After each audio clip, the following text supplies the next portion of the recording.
Okay, part two on the woman who is seeking marriage but wants to remain child free. Here's her email continued.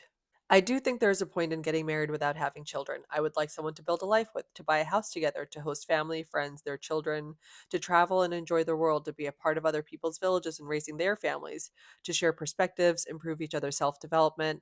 All of this before the financial benefits for both parties as well, which unfortunately does have to be a major consideration in the current economic state. I'm struggling to wrap my mind around the disparity between genders. More women I know are hesitant to have children, or are at least more realistic about the number of children they'd have, yet men are doubling down on having kids and having the exact number they want with no room for negotiation on a process they don't have to experience. Is there a man willing to understand what a toll it is on the body to have a child, what a financial toll it is on a couple, what struggles the child may have to go through on an individual, familial, social, and global level? My ultimate question: do you think it's even worth it to try to get married with no interest in starting a family?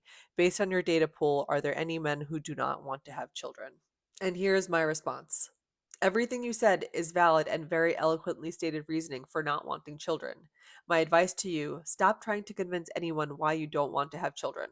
All the reasoning in the world won't translate to someone who is unwilling to listen and inherently disagrees.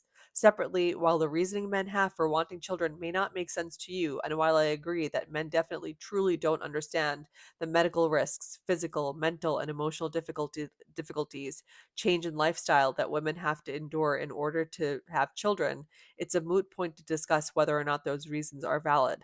The bottom line is, you are sure you don't want children. Some men are sure that they do. My advice to avoid situations you detailed above is to put this information out there initially in profiles, first conversations, and communications. I don't think sharing this information is preemptive since it's part of becoming intentional in getting to know someone for marriage.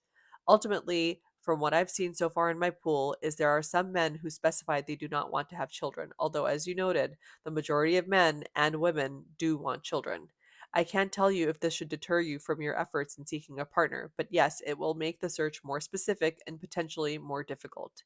In my form itself, I added a separate additional question regarding having children since there were enough people who specified this as a desire. This is an important data point in the search, and perhaps it can unearth like minded people with regard to remaining child free.